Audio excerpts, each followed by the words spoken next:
The Bab's critique of Islamic traditionalism. I think this is paragraph 6.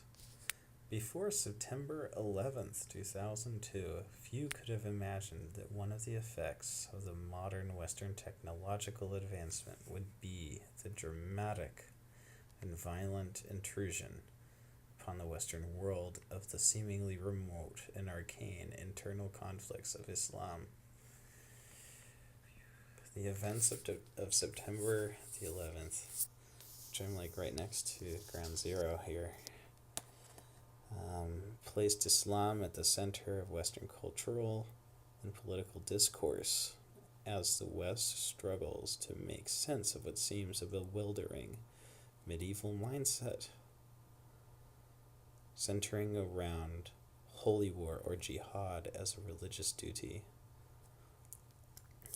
A series of troubling but crucial questions have come to the fore or foray. Is religion, particularly Islam, ultimately only conducive to conflict and hatred?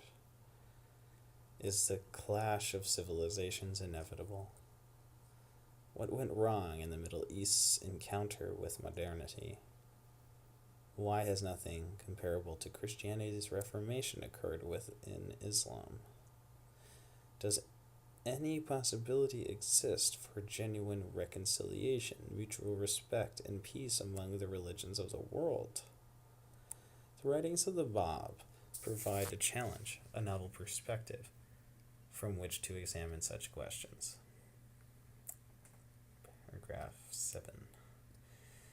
Between the traditionalist rejection of modernity, including its postmodern modifications, on the one hand, and the atheist rejection of religion on the other, there has existed a third position within Islam, a modernist, eclectic, though somewhat inconsistent and contradictory interpretation of Islamic holy texts.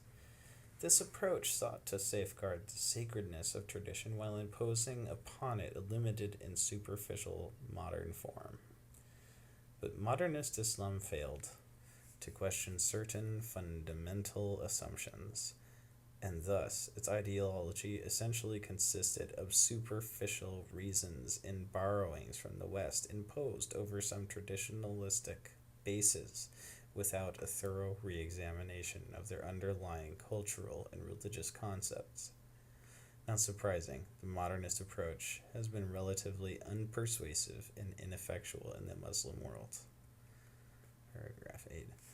Against a background of intellectual and political impasse within Islam, the historic significance and revolutionary import of the writings of both the Bab and Baha'u'llah stand out.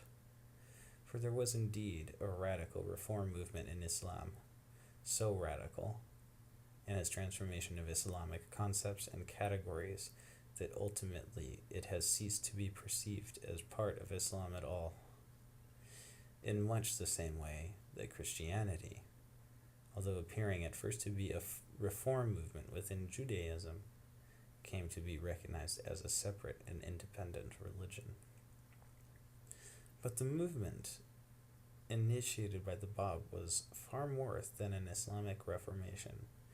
The Bab engaged in a foundational re-examination of traditional concepts of religion and religious identity, expounding a spiritual worldview that was dynamic, historical, and oriented towards progress and communication.